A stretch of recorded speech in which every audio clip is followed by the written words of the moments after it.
especially you want to know about this hormone if you're in your 30s, maybe late 20s, 40s, freezing your eggs for the future, Welcome to Nelly White Lion channel.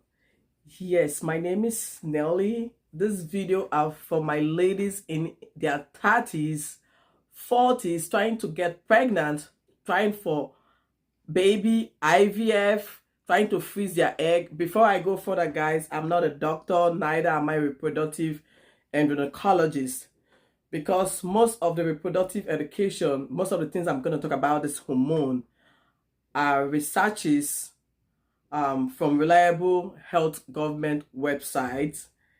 And of course, I have 3 kids though, but I'm also a TTC mom, so I'm from my own personal experience. This is just an awareness, guys. Please, and I repeat the word, please, I'm not a doctor. Please seek the consult of a licensed professional in reproductive medicine or health for a detailed diagnosis.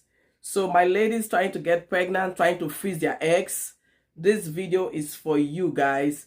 The thing about this video is that we're not here to blame another person. We're in the learning stage. We are learning, we are unlearning, and we are growing. So please, if this is one of the videos you would like me to be talking about, please comment below. I will appreciate if you give me a feedback. Like I said, we are all learning, unlearning, relearning, and we're in the learning process, and we're in the learning phase, guys. So let us learn together, okay? Like I said, this hormone is a hormone that can tell you about your fertility. It can tell you about the quantity of eggs you have in your ovarian reserve. This hormone doesn't tell you the quality, but it can actually tell you the amount of egg you have in your ovarian reserve. So this might be the missing puzzle in you getting pregnant. I'm not saying it is, but it might be just that bit puzzle. That little puzzle that you finish doing everything, you're like, what is going on? If you want to learn about this hormone, just keep watching, guys. Hormones. We have a lot of hormones, guys. In another video, I'm going to talk about the hormones and their functions.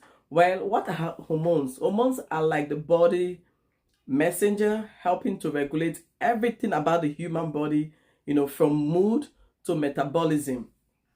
But one thing about this hormone I'm going to talk about, you might probably be most familiar with hormones like estrogen, prolactin, insulin, progesterone, oxytocin, testosterone, you name them. There are a lot of hormones, FSH, LH, But if you have been pregnant, you also know about the pregnancy hormone, the one you detect from the urine when you are pregnant, when implantation has occurred. And that is what?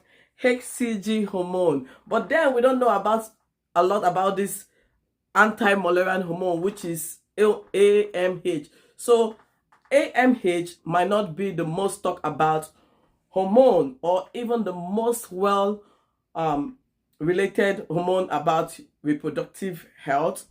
But one thing, it is certainly worth my time, your time, especially if you hope to get pregnant in the future. Yes, AMH is very, very important. Especially you want to know about this hormone if you're in your 30s, maybe late 20s, 40s, you're trying to get pregnant. So now, what is AMH? According to American College of Obstetricians and Gynecologists, which is ACOG, anti-Mullerian hormone, or AMH. Like I like that name. AMH is a hormone produced by the granulosa cells, guys. Me and my pronunciation, cells in your ovarian follicles. The production of this AMH is a reflective of your ovarian reserve, guys. Yes, it tells us what is left in our ovaries. Every woman is born with a lot of eggs. Now think of the ovarian reserve as a basket full of eggs. You, the ladies, your sisters, your wife are all born with basket full of eggs. Those eggs get used up over the ladies' lifetime. Like whenever you see your period, you're losing those eggs, So we have 2 types of AMH, the high and the low one. The high level of AMH means a person has high number of eggs available, and those people have better chance responding to fertility treatments. It doesn't mean that other people will not respond, but people with high AMH, they have the chance of, responding to fertility treatment. High level of AMH can also indicate a person has polycystic ovary syndrome, which is PCOS, which occurs due to the imbalance of hormone, which also is a metabolic disorder. People with PCOS, guys, have an increased number of follicles in their growing stage, like a lot of follicles, which can produce AMH. Whenever they do those tests, their AMH will always be high. However, fertility problem always arise due to the inability of those eggs to develop into a dominant follicles and release or ovulate from it. Somebody like me, my AMH is 12, and that is very high for my age. I have a lot of follicles, guys. I have a lot of follicles, but hardly for me to ovulate. Now, low AMH may also mean a person has reduced quantity of egg.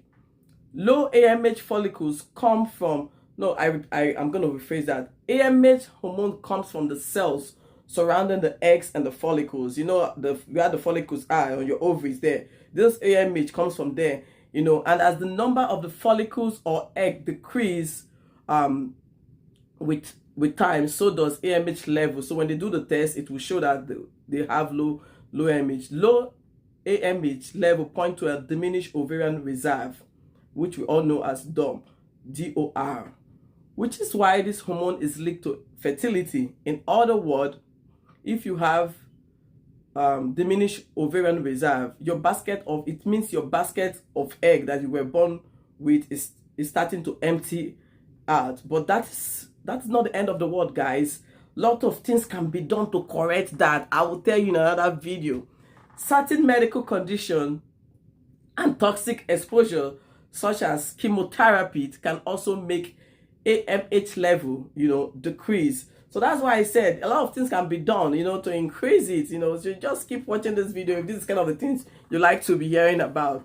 However, guys, a low AMH level does not necessarily mean the female is infertile. It is only an indicator the ovarian reserve is low, not the ability for you to get pregnant. This thing is very confusing, guys. I will explain. So if you're worried or concerned about your AMH level, first and foremost, the thing I wish you could do, the thing I would encourage you to do, is to talk to a doctor or a reproductive endocrinologist. Those people that specialize in the woman's body. They will guide you with the appropriate test and the next step you will do. If you're planning for the future to get pregnant, consider lifestyle changes that support reproductive health, like maintaining a balanced diet, that is like cutting out carbs. The woman body doesn't like sugar. It doesn't like stress. And avoid smoking. Those of you that are thinking of freezing your eggs for the future, which I encourage any woman that is up to 30 to do. Now, to wrap this up, AMH is an incredible useful tool for understanding fertility, but just remember that is not all. When you want to get pregnant, the first thing for you to do is to check your AMH. AMH is just one piece of that puzzle. If you found this video helpful, do not forget to like, subscribe, and tell me if you want to hear more about this. Thanks for watching, guys.